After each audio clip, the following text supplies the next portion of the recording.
بسم اللہ الرحمن الرحیم۔ ایک بادشاہ تھا جو کبھی بھی مرنا نہیں چاہتا تھا۔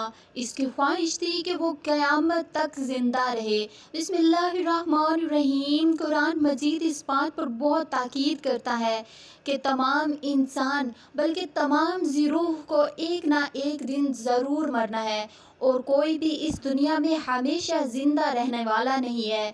ناظرین، اللہ تبارک و تعالیٰ نے قرآن پاک میں بہت سی آیتوں میں موت کی حقیقت بیان کی ہے۔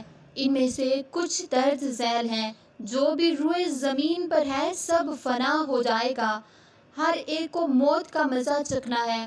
اے رسول، یقیناً آپ کو بھی انتقال کرنا ہے، اور انہیں بھی یقیناً مرنا ہے، اور ہم نے آپ سے پہلے بھی بشر کے لیے ہمیشگی قرار نہیں دی، تو کیا اگر آپ مر جائیں تو یہ لوگ ہمیشہ باقی رہیں گے؟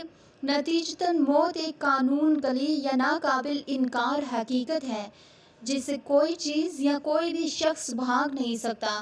ان مذکورہ آیات سے معلوم ہوا کہ ہر چیز، ہر شخص کا مرنا یقینی ہے، لیکن موت کا وقت اور جگہ سوائے اللہ کی ذات کے کسی بشر کو معلوم نہیں۔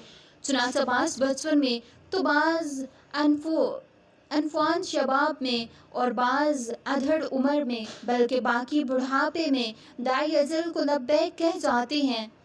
بعض صحت مند تندرست نوجوان سواری پر سوار ہوتے ہیں، لیکن انہیں نہیں معلوم کہ وہ موت کی سواری پر سوار ہو چکے ہیں۔ یہی دنیاوی فانی وقتی زندگی اخروی ابدی زندگی کی تیاری کے لیے پہلا اور آخری موقع ہے۔ جیسا کہ اللہ تبارک و تعالیٰ فرماتا ہے، یہاں تک کہ جب میں ان میں سے کسی پر موت آ کھڑی ہوگی تو وہ کہے گا کہ اے پروردگار، مجھے واپس بھیج دیجیے تاکہ جس دنیا کو میں چھوڑ آیا ہوں ان میں جا کر نیک اعمال کروں۔ ہرگز نہیں، یہ تو بس ایک بات ہے جو وہ کہہ رہا ہے۔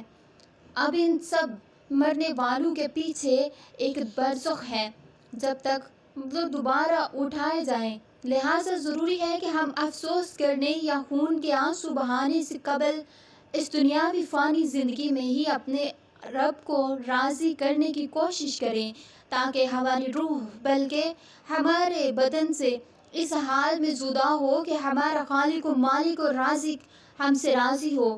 آج ہم صرف فانی زندگی کے عارضی مقاصد کو سامنے رکھ کر دنیاوی زندگی گزارتے ہیں، اور دنیاوی زندگی کے عیش و آرام اور وقتی عزت کے لیے جدوجہد کرتے ہیں۔ لہٰذا آئیے دنیا کو دنیا کے پیدا کرنے والے ہی زبانی سمجھائیں، اور یہ دنیاوی زندگی تو جنت کے مقابلے میں دھوکے کے سامان کے سوا کچھ بھی نہیں ہے۔ دنیاوی زندگی کا فائدہ آخرت کے مقابلے میں کچھ بھی نہیں ہے، مگر بہت تھوڑا۔ بلکہ ناظرین، خالق کائنات اللہ رب العزت نے ہر جاندار کے لیے موت کا وقت اور جگہ مقرر کر دی ہے، اور موت ایسی چیز ہے کہ دنیا کا کوئی بھی شخص، خواہ وہ کافر یا فاجر ہی کیوں نہ ہو، موت کو یقینی مانتا ہے۔ اگر کوئی موت پر شک و شبہ بھی کرے تو اسے بے وقوفوں میں شمار کیا جاتا ہے، کیونکہ بڑی بڑی مادی طاقتیں اور مشرق سے مغرب تک قائم ساری حکومتیں موت کے سامنے عاجز و بے بس ہو جاتی ہیں۔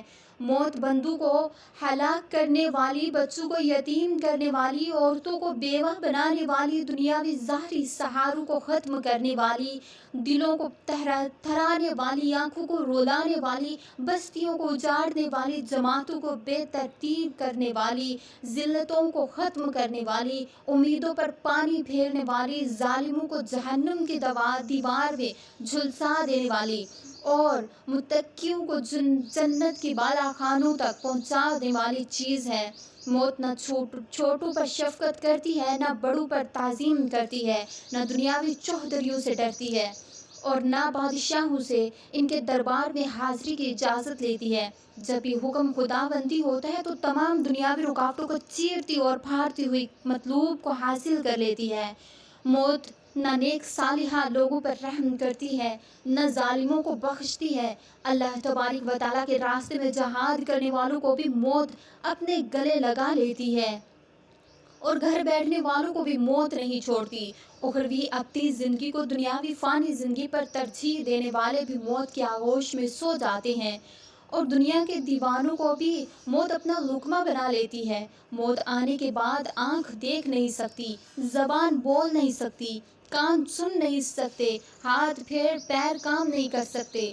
موت نام ہے روح کا بدن سے تعلق ختم ہونے کا اور انسان کا دار فانی سے دار بقا کی طرف کوچ کرنے کا۔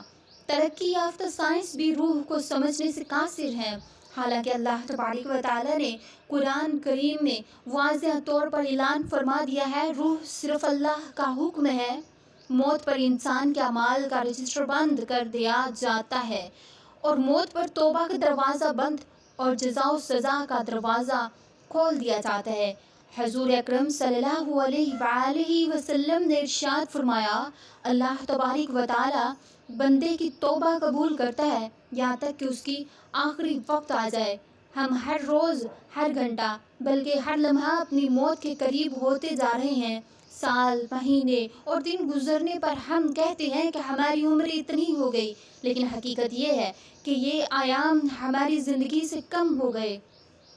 موت ایک مصیبت بھی ہے، جیسے کہ اللہ تبارک و تعالیٰ فرماتا ہے، اور وہیں تمہیں موت کی مصیبت پیش آ جائے۔ ناظرین، اب بات کرتے ہیں اس بادشاہ کی جو موت سے ڈرتا تھا، وہ مرنا نہیں چاہتا تھا اور اس کی خواہش تھی کہ وہ قیامت تک زندہ ہی رہے۔ ایک حکیم صاحب نے اسے کہا، بادشاہ سلامت، فلاں ملک میں فلاں سرزمین سے ایسی جڑی بوٹیاں پیدا ہوتی ہیں جن میں آب حیات کی تاثیر ہوتی ہے۔ اگر آپ وہ جڑی بوٹیاں منگوا لیں تو ہم آپ کو وہ دوا بنا دیں گے جس کے کھانے کے بعد آپ جب تک چاہیں گے زندہ رہیں گے۔ بادشاہ نے فوری ہی اپنے وزراء سے 5 وزیروں کو دوسرے ملک بھیجنے کا حکم جاری کر دیا کہ جاؤ اور دوسرے ملک کے جو بڑے راجا ہیں ان کو میرا سلام دو اور کہو کہ مجھے فلاں بوٹی کی اشد ضرورت ہے۔ سنا ہے کہ وہ بوٹی آپ کے ملک میں پائی جاتی ہے، لہٰذا مجھے ان بوٹیوں کی اشد ضرورت ہے، اس لیے میں مرنا نہیں چاہتا ہوں۔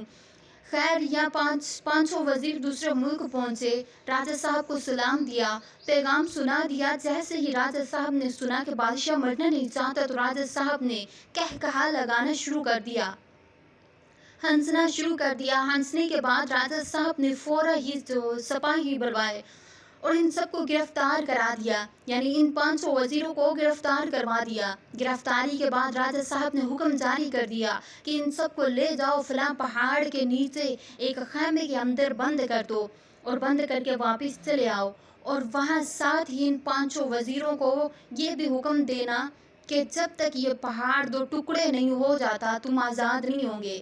جس پہاڑ کے نیچے تم پڑے رہو گے، جب تک یہ پہاڑ 2 ٹکڑے نہیں ہوتا تم آزاد نہیں ہو سکتے۔ سپاہی ان 500 وزراء کو یہ بھی کہہ دینا۔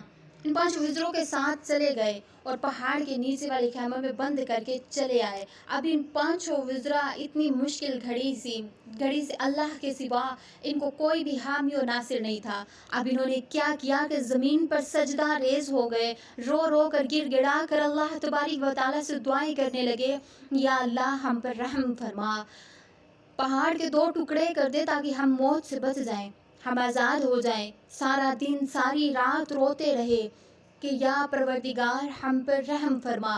ان کے دن و رات رونے کے بعد اللہ کی رحمت جوش میں آئی، اللہ تبارک و تعالیٰ نے ان پر رحم فرما دیا اور ان کی دعا قبول ہو گئی۔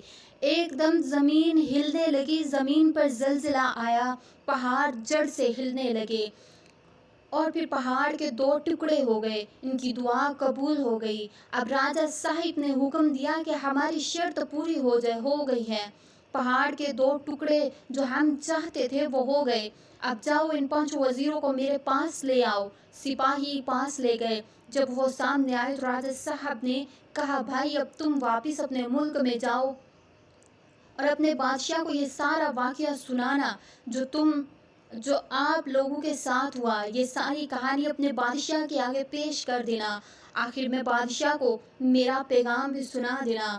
وزیر کہنے لگے، جی راجہ صاحب کون سا پیغام ہے؟ راجہ صاحب نے کہا کہ اپنے بادشاہ کو کہنا، اے بادشاہ سلامت، جس طرح 5 لوگوں کی دعا پہاڑ کو ریزہ ریزہ کر سکتی ہے، بالکل اسی طرح 5 کروڑ عوام کی بد دعائیں بھی بادشاہ کی زندگی مٹی میں ملا سکتی ہے، بالکل اسی طرح 5 کروڑ عوام کی بد دعائیں بادشاہ کی زندگی کو قید میں مٹی میں اقتدار مٹی میں ملا سکتی ہے۔ اپنے بادشاہ کو کہہ دینا کہ اگر تم اپنی لمبی زندگی اور لمبا اقتدار چاہتے ہو تو ہر گھڑی ہر لمحے غریب عوام کی بد دعاؤں سے بچنا۔ جب تم غریب عوام کی بد دعاؤں سے بچ گئے پھر تمہیں کسی بوٹی دوا کی ضرورت نہیں رہے گی، قیامت تک تیرا چرچا ہوتا رہے گا۔ ناظرین، معلوم ہوا کہ ویسے تو کوئی بھی شخص زندہ نہیں رہ سکتا، لیکن اگر لوگوں کے دلوں میں ہمیشہ کے لیے رہنا چاہتے ہو تو دوسروں کا بھلا سوچو، ایسا کام کرو جو اللہ اور اس کے رسول صلی اللہ علیہ وآلہ وسلم کو پسند ہے، اور یہی کام آپ کو لوگوں کے دلوں میں ہمیشہ زندہ رہے گا۔ ناظرین، اگر آج کی ویڈیو پسند آئی ہو تو براہ کرم ہماری ویڈیو کو لائک، شیئر اور چینل کو ضرور سبسکرائب کیجیے گا۔